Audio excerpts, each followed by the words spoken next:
বেটা এখন খাচ্ছে, কাজ বাজ ওর নাই, তো টাইমে টাইমে গেলন দিতে চলে আসবে। গেলন দাসী।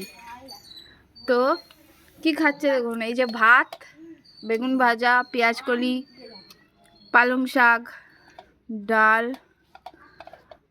মাছ। তো এই যে খাওয়া দেখো, সে কুত্তার মতো ছিটিয়ে বিটিয়ে খাবে।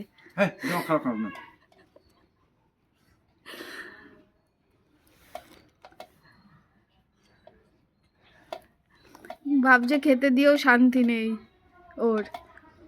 আপনারাই দেখুন, ইচিং বিচিং চিচিং চার মতন খাচ্ছে, এদিক ছড়িয়ে ঠিক মতো কিচ্ছু খাবে না। এই যে বেগুন এরকম আদা ছাঁচড়া, খেতে দিয়ে ওর শান্তি নাই। এখন বাজে 12টা, মানে এতটা হেলথ কনসিয়াস মানুষ কি করে হয় 12টায় দুপুরে লাঞ্চ? আমি ডায়েট করেও করতে পারছি না। গিলুন, আপনি গিলুন স্যার, আপনি গিলুন, শান্তিতে গেলেন আপনি।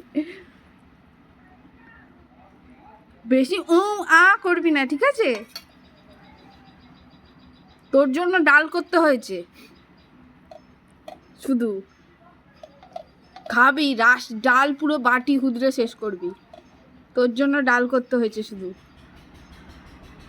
পেঁয়াজ কলিটা খা, 3 দিন আগেকার পেঁয়াজ কলি ভাজা খাবি না, ফেললে হবে না। Tata, bye bye.